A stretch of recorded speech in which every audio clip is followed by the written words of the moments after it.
Now in theaters.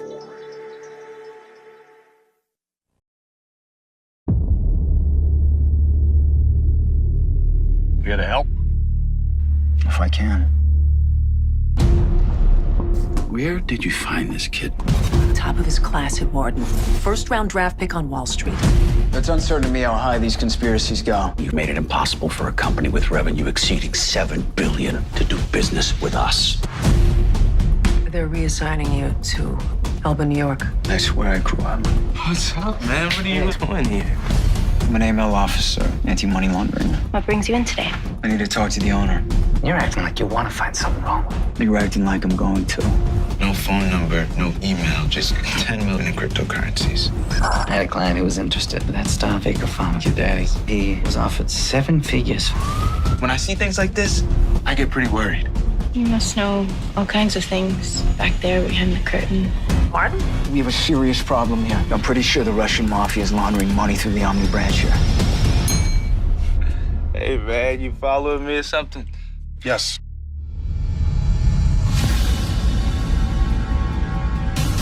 You need to get this stuff organized and out there.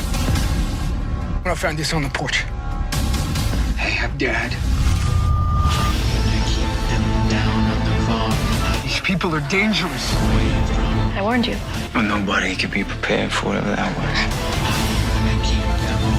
You're a very clever boy. Do I have what you want? No, let him go.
Ruth, what's this map look like? Why am I the only one that listens to your dad when he's telling us those stories? It's a map written in Spanish. It's very old. It's probably in a frame.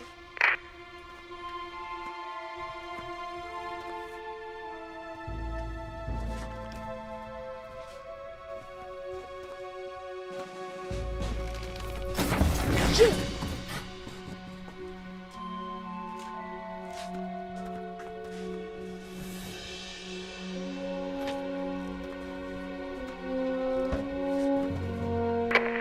Will, over!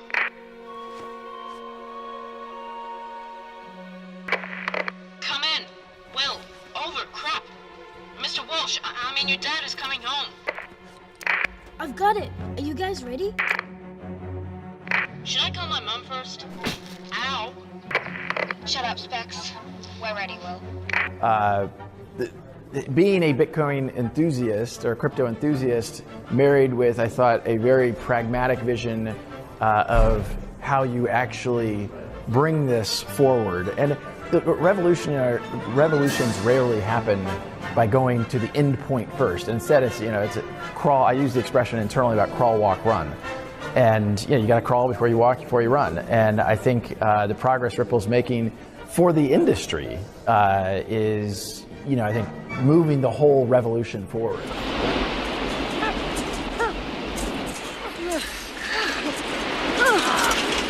Forget it! Come on! This better be it, Mikey. Chunk.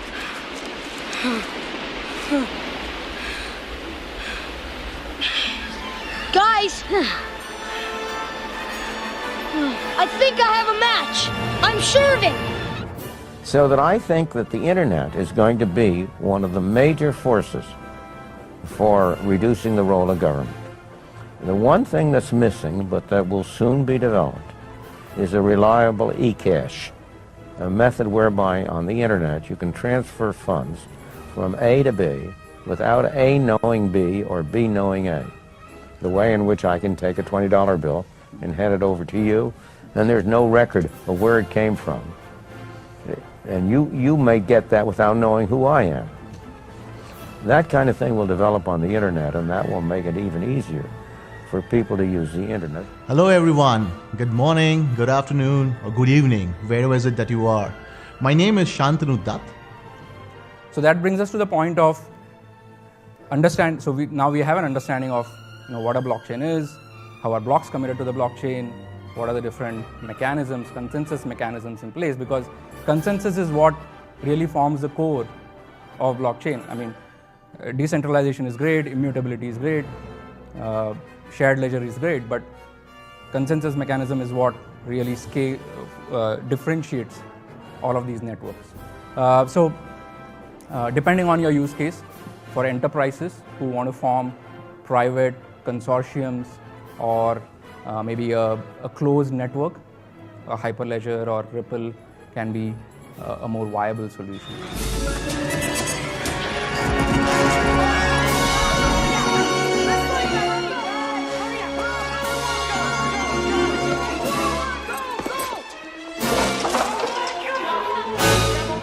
When Ripple made the introduction, it's sort of like a hug instead of a handshake, right? And that basically allowed us, granted us greater access and quicker access to banks as well. So we're speaking to the right people, in the right partners, and like I said, being on the RippleNet sort of gave us some sort of credibility as well. And they took us basically a lot more seriously. And then they allow us to basically open up the payment rails and corridors to these countries as well. With the vision I think that we have for Money Match as well, it's pretty in line with what Ripple has as well. And you want to make payments everywhere, anywhere, and everywhere, right? So I think that's typically something that we're looking to grow to as well. I mean, it's one thing about we have the rails right now, I mean, thanks to Ripple, but I think that what we really want to do is to have the ability to collect and not send as well, and have multiple licenses so we can grow our own network. But I think the key focus would be to build our outbound and collection capabilities in the near future.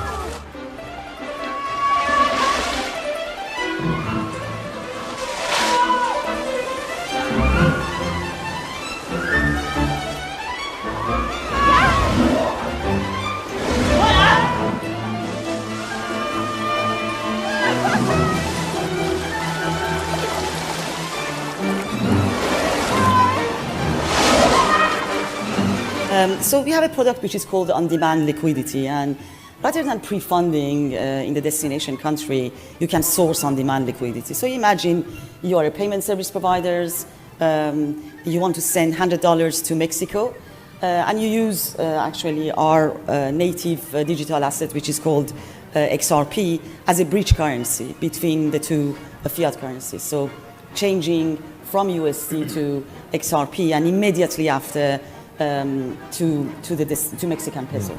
But this is really revolutionizing actually the way that the money is handled, because today FX and the transfer of the money are not happening at the same time, and this creates lots of exposure, especially to low margin organizations. So In MoneyGram, for instance, is a case that went live recently.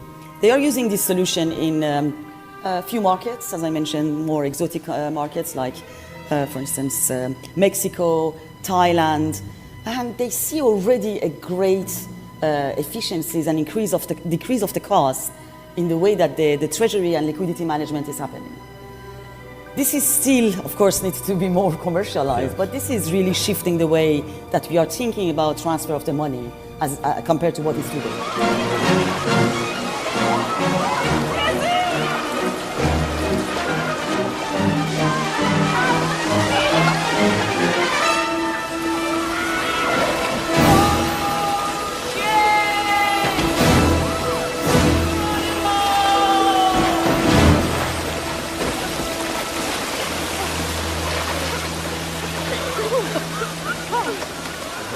Liquidity, Arthur, trumps all. Liquidity, Arthur, trumps all. And at the end of the day, if you have a wonderful decentralized exchange and there's one contract trading, even if you wanted to trade on there, you wouldn't be able to, so it doesn't really matter. And when liquidity pools, it's very hard to get people off of large liquidity pools. I mean, we struggled with this a million times. Liquidity is king. Liquidity is king, right? From what I've seen, the crypto traders have very short memories. If you will present another shiny tool that has lots of liquidity and you can make some money and it goes up 100% every day or down 100%, or goes like 50%, they'll trade it. They want the volatility and the liquidity, and they'll haircut their assets as long as they can get that trade, get the fix. Yeah, but maybe that was back when Mt. Gox was around. I think today, when you're talking about a different caliber of trader and institutional, they don't have short memories. People, yeah. So I think this was, I was about to make that same point, Miguel, which is this trading, this evolution is now going up a notch. And if you're an institutional trader, you're not going to tolerate, certain things that maybe a retail person might tolerate. What? Oh my God. Oh, wow.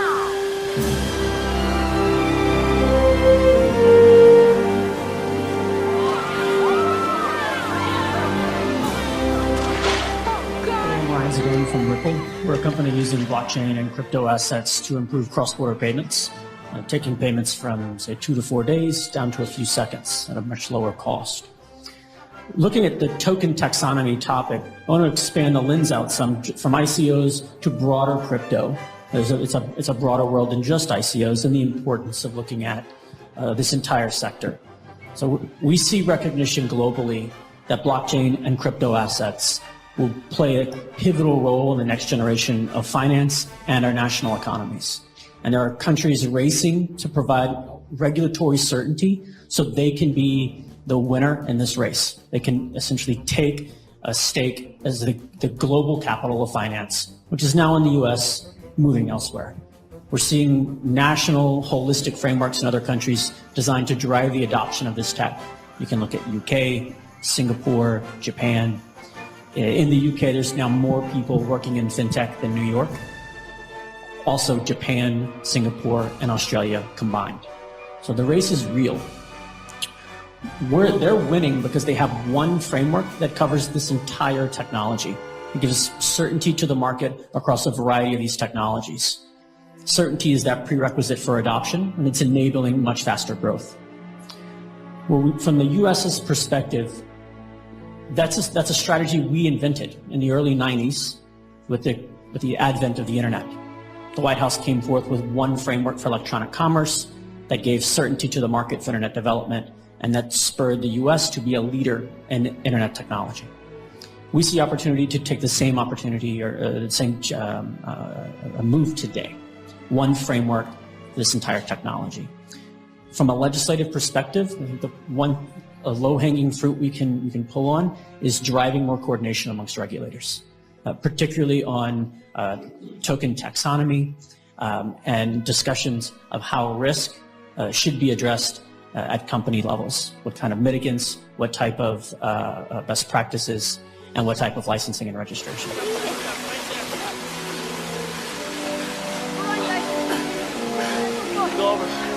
Water's really shallow.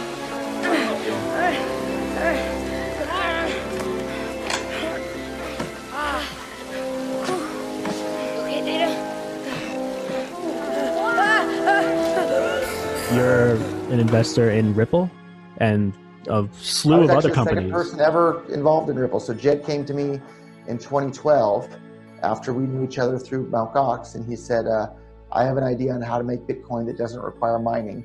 I think mining is wasteful because it uses a lot of electricity. So if we can figure out how to do it without all the mining, that would be great. So I said, okay, that sounds great to me. So I paid David Schwartz his salary, who's still to this day the CTO of Ripple. I paid his salary for the first year or so of him working on Ripple. So technically, you could say I was the second person ever involved in Ripple. So, which is a fun piece of history there as well. So I've never, ever been a Bitcoin maximalist, if you want to touch on that thing. So I've always been a utilitarian maximalist. Whatever's the most useful to the most number of people in the world, that's what I'm going to support. You really think there's a treasure here? Andy, this whole ship's a treasure. Oh, Mikey, look! Aw, there's nothing to worry about, Andy. It's just a skeleton. It's gotta be gold. I was just curious, could you tell us, do you like working with Swift, and is it state-of-the-art, or is it because it's backwards compatible to the Abacus? So just one response, very short, sharp. Marcelo? Well, I mean, error rates in payments. Like Swift, they just want to go to the...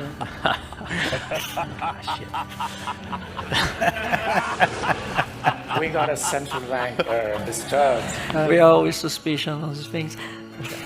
It's a kind of standard, right? Yeah. I think we all share this standard.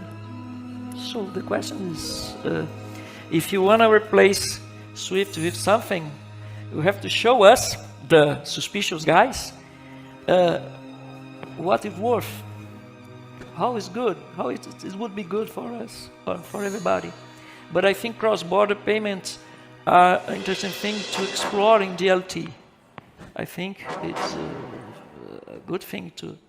We are looking how could it would be evolved. It's just a sketch of the old cannonball chamber.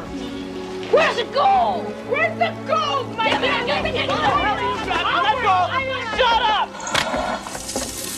Uh-oh! What? I think I set up another trap! I'm sorry! Are you okay? Are you guys okay? Oh my God! It's Willie! Introduction. My name is Dean Henry. I lead the global high-volume payments team at Bank of America Merrill Lynch. I borrowed this artwork from Ripple because I thought that they did a nice job of illustrating a use case that they first highlighted, but there are a lot of solutions out there, so I'm not endorsing Ripple per se, but I think the image was powerful.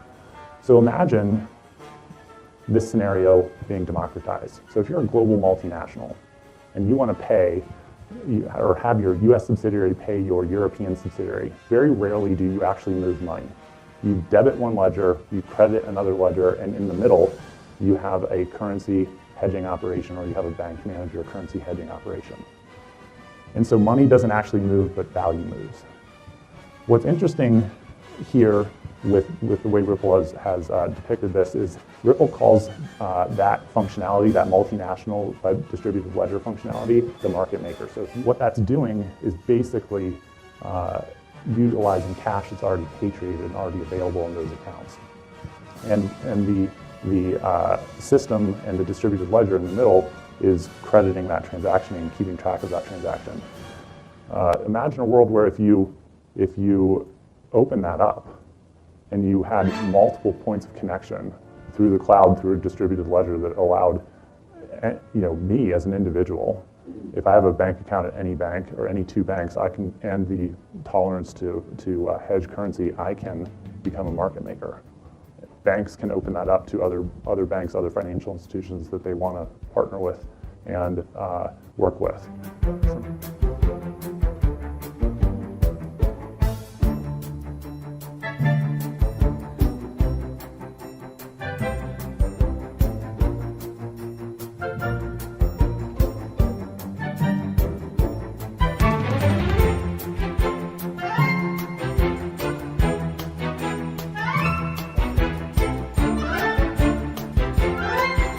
Jim, you're known for your bold prediction of $10,000 gold. Obviously, not this year necessarily. You're looking at over a 40-year timeline here, correct? Well, I think a lot shorter than 40 years. And by the way, it's a bold prediction, but I want to emphasize the point that it's the result of analysis. I didn't just pick a number and say throw it out there, gold's going to $10,000.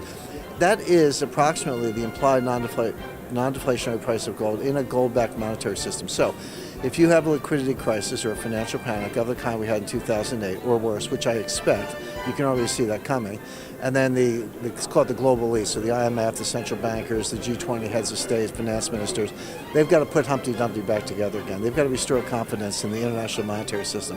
How are they going to do it? They don't necessarily have to go to gold, but they might. If they do, and this is the key thing, if they do, you've got to get the price right. You have to have a non-deflationary price. Given the money supply and the amount of gold, that price is close to $10,000 an ounce. So it's not a made-up number. That's where you would have to go to avoid. But is $10,000 gold a world we'd want to live in? Well, it's a very good point, Danielle, which is, people go, oh, I want gold to go to $10,000, or I want it to go to $5,000. And I always say, be careful what you wish for.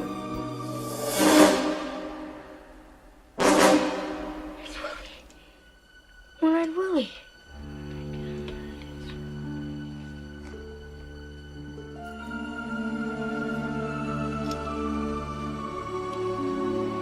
Hi, Willie.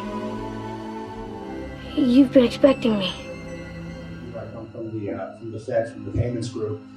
Bitcoin has been a little bit troubled in terms of serving as a high volume payment protocol. And so part of my association now with Ripple, which works with Bitcoin, is to try to find a version of a virtual currency that can do clearing and settlement in real time, whereas the Bitcoin blockchain takes quite a bit of time to clear. So one of the things I'm searching for in terms of investments and involvement is virtual currencies that serve not just as a great store of value and something that solves the double spend problem, which Bitcoin has absolutely done and knocked it out of the park on, but I'm beginning to look at what might actually be a solution that actually works as a backbone for a global payment system as well as just being a store of value. Chinese volume, that's really, even on the Ripple network, the Chinese volume is first in terms of the Chinese currency at 75 basis points.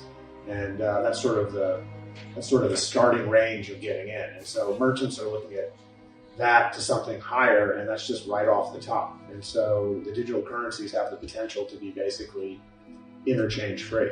And so it's a huge economic advantage, and they also have the potential to settle immediately or almost immediately. Speculators are having a field day with the currency. It is digital gold, but if that's a great opportunity, a 10x opportunity from where we sit, is to move into the payment space. Because like right now, nobody can whip out a debit card and go and buy a loaf of bread with your Bitcoin or XRP. But I believe within the next 6 months, that's going to be possible. And so when digital currency enters the mainstream, as opposed to being sort of an esoteric trading opportunity, then we really are in a situation where legacy financial payment rails haven't had a real competitor in 40 years. The concept that basic functions of buying and selling goods, not just on the internet, but at the corner shop, could be done in digital currencies instantly at a lower cost and simpler is a real race. It's the first real race we've had in financial services in my life.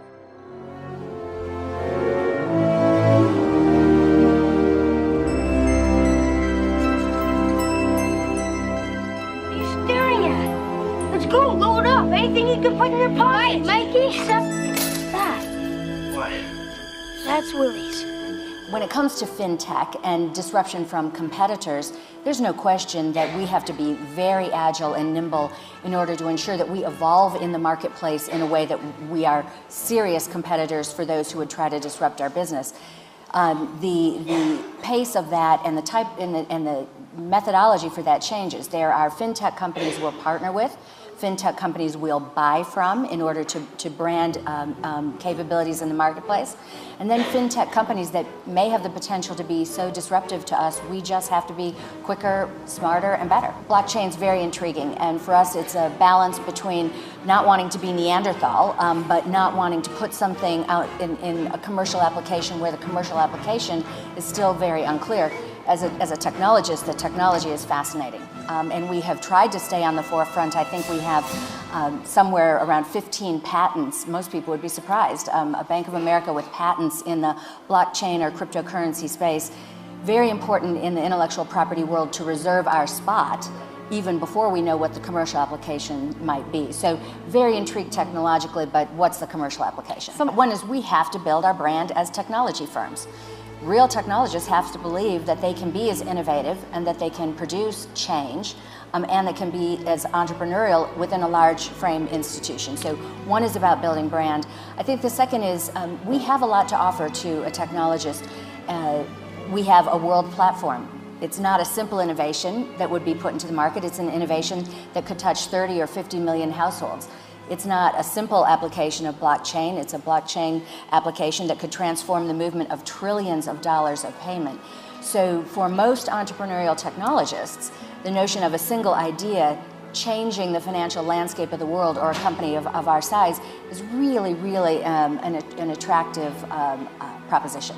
So very quickly, you're excited, not daunted. I think we have to be excited. Tech talent is the way to win. This code does not write itself. Operating excellence doesn't happen. People produce it, and tech is the ballgame. Tech is the ballgame. Catherine Besant, the Chief Operations and Technology Officer at Bank of America Merrill Lynch. Save that for Willie. Anything else?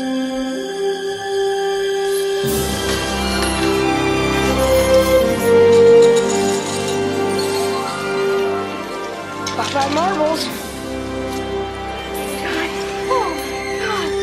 If I'm right about micropayments becoming like the thing, there's going to be a massive revolution in the way software interacts with money, and that's going to be a tremendous opportunity. That's going to be a whole new multi-billion-dollar industry.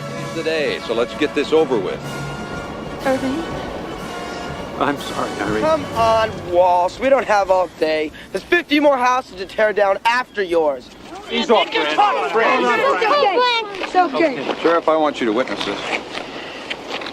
Sorry, Dad. We had our hands on the future. What would you guys recommend for people who are really sort of beginning to look at this? Do you have any suggestions or advice around looking at XRP, Bitcoin, the major crypto? Yeah, I think time horizon is really important. If you're looking at sort of a longer term horizon for being in the space, I think a few things to always remember. Number one, these are not pieces of paper, they are not bales of hay, they are not barrels of oil. This is all technology. If you don't really understand the technology, then you don't know what you're trading. So how in the world do you have an opinion as to whether or not it's useful, whether it's worth anything? So I think do your tech homework as much as you can. I think it's really, really important. And then the other thing that I always tell folks is look at if you do understand the tech, then what is the tech being used for? Does the use case make sense, right? So one of the reasons I joined Ripple is the XRP use case made a ton of sense to me and the tech was sound, at least as far as I could understand it. So for me, it was simple. Like utility will drive value eventually to this because there's a company behind it that's pushing a particular use case and it makes sense. If you can't find that with a token or an asset or a currency, then you really have to think hard about putting your hard-earned money into it, right? It is very volatile. Volatility does not do good things to people's minds. If anyone has traded a very volatile asset, you know that when it's dropping fast, your ability to make a good choice it goes out the window. You don't want to do that with your mortgage. So understand what you're getting into really at a deep level before you decide to commit any capital. And if you're going to commit capital, make sure that if it happened to walk away one day and you didn't have it, you'd be fine.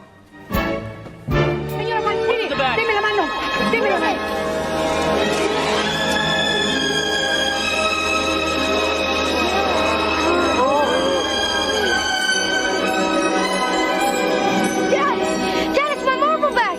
The Fratellis forgot to check it. See, I emptied out the marbles and I put the jewels in. We don't have to leave the Goondocks. There'll be no more signing today or ever again. I really wish I could answer that. but I'm under a non-disclosure agreement with PolySign, and because they're in stealth mode right now, I don't know what I'm allowed to tell you. I can tell you that they're in the custody business, and of course I can tell you that they're doing it like an amazing way, that, you know, Arthur and I are behind this, we're the lead guys on the technology, and obviously like we think we're doing it right, but unfortunately, I don't know what. I really wish I could tell you because it's so freaking cool. I'm busting with wanting to tell people what we did, and they're like, oh no, we're still in stealth mode, it's still non-disclosure. So unfortunately, I cannot answer that question. But Look at that.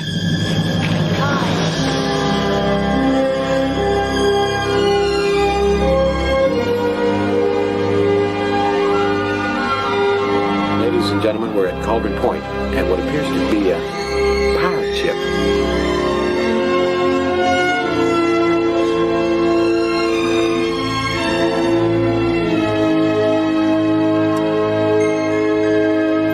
Bye, Willie.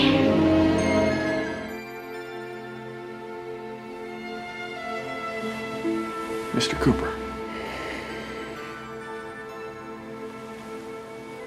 All right, let's take it slow, sir. Nice and easy, Mr. Cooper. Remember, you're no spring chicken anymore. Actually, you are 124 years old.